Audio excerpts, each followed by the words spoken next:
بقالي سنة ونص هنا في ألمانيا، أنا وابني بننام على الأرض. من ساعة ما جيت البلد دي ما اتهنتش على سرير، بالظبط حاطين الخشب ده وحاطين عليه مرتبة وبننام عليه. لكن أخيرا وبعد طول انتظار جماعة جبت السرير، يلا بينا.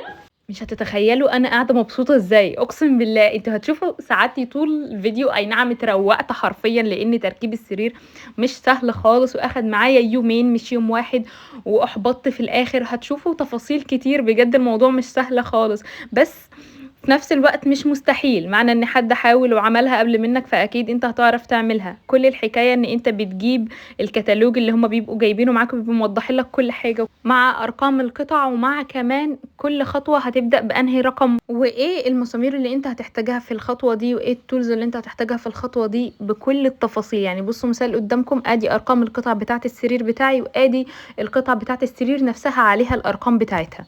يلا نبدا ونقول بسم الله. واحنا بنركب دلوقتي، تعالوا هقول لكم انا ليه بقالي سنه ونص انا وابني بننام على الارض. اول حاجه، اول ما جيت جديد اشترينا اوضه نوم جديده، وبعدها ب4 شهور بالظبط كنا لقينا شقه تانية اوسع شويه، لان طبعا الشقه الاولانيه كانت اوضه صغيره جدا جدا جدا، ومش هتناسب اصلا وجود طفل خالص، لانها كان فيها رطوبه كتير وما كانتش لطيفه بصراحه. والحمد لله ان احنا لقينا الشقه دي يعني. فاحنا بننقل لقينا بقى ايه، السرير اتكسر. فوقتها كان عمر ابني 4 شهور، فانا بصيت كده اللي هو الولد خلاص هيبدا زحف وهيبدا حبي، الله يحفظه يا رب يحفظ لكم ولادكم.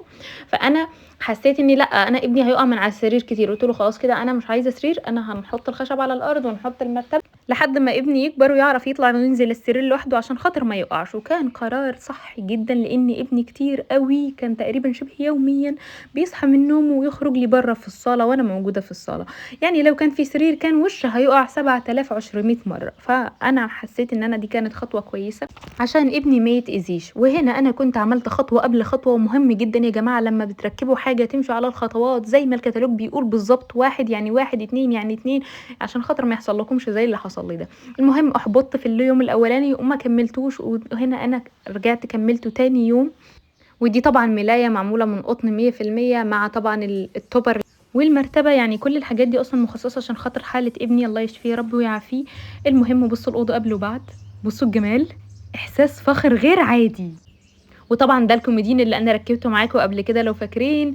احساس حلو ان انا عامله كل حاجه بنفسي وكل حاجه بايدي، حاسه ان هو يعني بعمل انجاز. خصوصا ان انا كنت فاكره موضوع السرير ده هيبقى مستحيل، وطلبت المساعده من بابا ابني لكن هو رفض طبعا.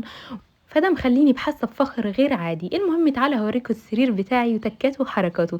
اول حاجه كنت مركزه عليها انه لازم يبقى عنده مساحه، عشان خاطر البيوت هنا ضيقه زي ما انتم عارفين. فانا حطيت فيه كل الشنط والحاجات الزايده واللحافات وكل حاجه زياده حطيتها تحت. وكمان كان فيه اللمبه دي عشان خاطر لو حبيت اذاكر بالليل ما صحيش ابني، ولا اقوم من جنبه لو حابه اقرا قصه، لو حابه اقرا روايه، اي حاجه.